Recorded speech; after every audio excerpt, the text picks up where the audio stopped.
Ассалаумағалейкум. Қазіргі видео массовый және маслайтинге арналады. Яғни біз массовый маслайтинг жүйесімен қалай арнайы программамен жұмыс жасауды айтатын боламыз. Массовый және маслайтинг дегеніміз не? Менің парақшамда Instagram жазылушы деп аталатын публикация бар, яғни жазба. Осы жазбаны оқып көрсеңіздер болады. Қысқаша айта өтсем, массовый деген бұл массовый подписка, яғни бір адамға жазылу. Ал маслайтинг бұл лайк қою деп алайық. Ал енді сіздің парақшаңыз бар. Сіз өзіңіздің парақшаңызда подписчиктерді көбейткіңіз келеді. Ал оны көбейтудің ең тиімді жолы бұл басқа бір адамдарға жазылу арқылы.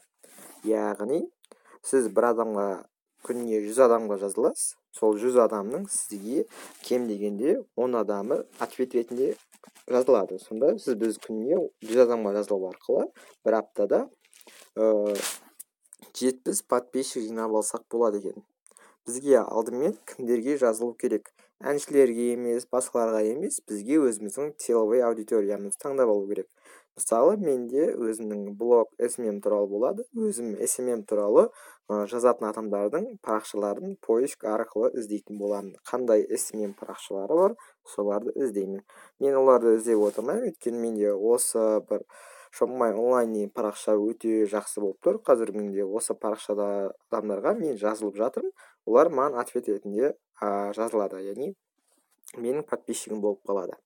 Мысалы, мына публикацияны алайық. Біз мына жерде подписчигі 36 мың подписчик бар ғой. Біз осы жердегі адамдарға жазылсақ болады, мысалы. Бірақ бұл жердегі адамдар тиімді емес, өйткені ол жерде әртүрлі парақшалар бар, бизнес парақшалары бар, дүкендер бар, сондықтан бізге бұлар келмейді. Міне қарап отырсаңыз, YouGift, Алматы, Қалам, Принт, бұлардың бәрі бизнес страница, және бизнес страница дегеніміз интернет-магазиндер болып саналады, яғни. Бізге қарапайым адамдар керек, кәдімгі өзінің өмірін сүріп жатқан, сатып алатын секілді. Бізге алдымен осы публикацияны алдық. Осы публикацияға лайк қойған адамдарға біз жазылып шығатын боламыз. Міне 1268 адам лайк басып тұр, соны басамын.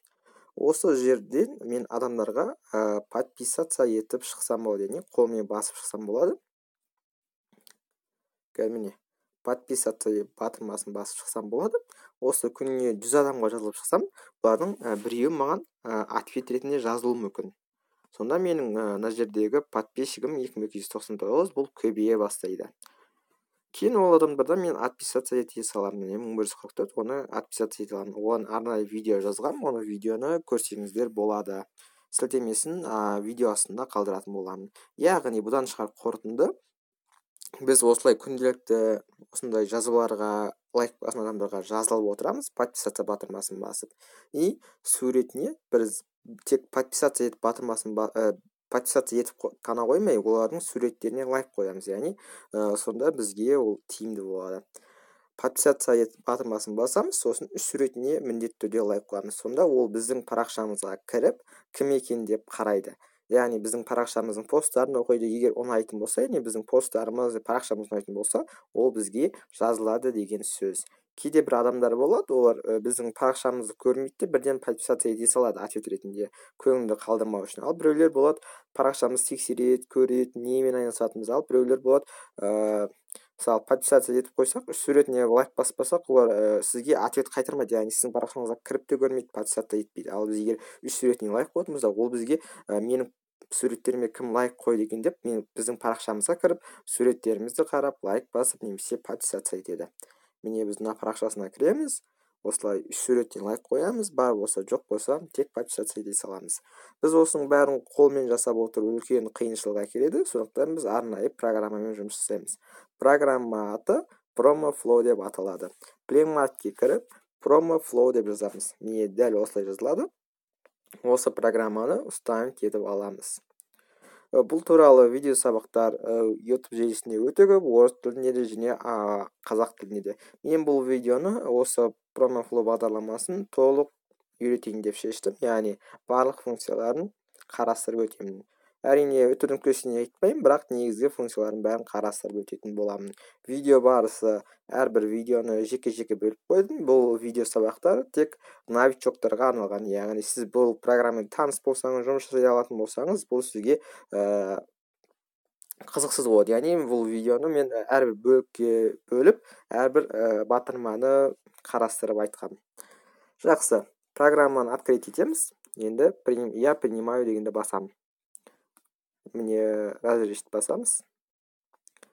Бізге инстаграммен, яғни программа жұмыс жасау үшін өзіміздің инстаграм парақшамыз қосылу қажет. Айта кететін жайт, сіздің парақшаңызда номер қосылу қажет, яғни өзіңіздің парақшаңызда, қазір көрсетемін, редактировать профиль деген ең астында номер телефона деген жерде өзіңіздің телефон номеріңіз қосылуы қажет. Және осы номер сіздің өзіңізде болу қажет. Жақсы. Енді бағдарламаға қайта ораламыз. Инстаграм логин деген бар. Логин дегеніміз, міне Нұреке Камалов деген бұл логин болып саналады. Және мында жазылған номер, бұл да логин болып саналады. Еске өздеріңізде сақтап қойсаңыздар болады. Өзіміздің логин жазамыз. Номер жазып жүрмес үшін менде логин қысқа болғаннан кейін логинді өзімнің жазамын. Енді пароль жазамыз. Войти батырмасын басып кіретін боламыз. Міне қосылды менің аккаунтым. Бірінші қосылған кезде біздің балансымызға 100 монета береді. Ол монетаны біздің программамен жұмыс жасау үшін қажет болады. Егер біз программа арқылы, бұл айта кетейін, бұл программа біз адамдарға жазылуға мүмкіндік береді. Яғни біз жаңағыдай бәріне подписаться деп отыру қиын ғой. Бұл программаны қосып қойсақ, өзі жұмыс жасап, подписаться етіп, суреттеріне лайк басып отырады. Яғни біз уақытымызды басқа нәрсеге арнасақ болады.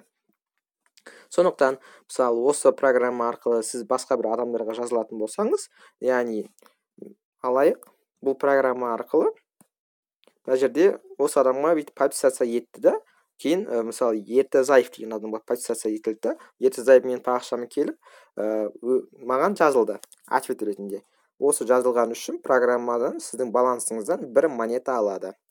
Егер осылай күнделікті 100 монета жететін болсаңыз, яғни 100 монета таусылатын болса, сіз программамен жұмыс жасай алмайсыз. Ал мына жерде тез настройканы өткізіп жіберейік. Мында басамыз, мында өзім түсіндіріп жатыр, қандай функциялары бар екенін. Дайрект, постинг, рассылка. Аха, түсінікті. Енді мында баланс сатып алуға болады. Управление балансының бөлімінде купить баланс через Google Play арқылы сатып алуға болады, және сайт арқылы сатып алуға болады. Қазір көрейік, қанша екенін бағасы.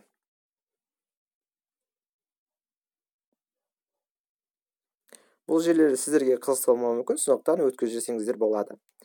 Міне ең азы 100 рубль екен, яғни 100 монета. Жоқ, 1000 монета 100 рубль тұрады екен. Каспи Голд картасымен төлеуге және Киви картамен төлеуге мүмкіндік бар екен, банковский карта.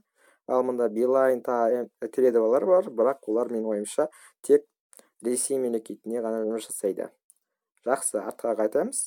Егер сіздерге монета қалай алу керек, сол туралы қызықты болса, маған жазыңыздар, мен сіздерге жауап беремін. Немесе осы видео соңында оны айта кететін боламын. Яғни Google карта арқылы сатып алу, немесе сайт арқылы сатып алу. Және осы видео барысында мен 3 аккаунт ойнатамын. 3 аккаунттың балансында 50 мыңнан аса монета бар. Міне көріп отырсаңыздар, уход деген бар. Осы жерде өзімнің аккаунттарым бар. Сол аккаунттарда өзімнің баланстарым бар, сатып алған. 50 мыңнан аса монета бар. Керек десеңіздер, мен соны тегін ойнататын боламын парақшамда. Міне 54 мың балансым бар аккаунтта. Жақсы. Қазіргі видеода біз өзіміздің парақшамызды қостық, Instagram парақшамызды. Егер тағы бір парақша қосатын болсақ, міне плюс деген батырманы басамыз, сосын добавить Instagram аккаунт деп қосатын боламыз.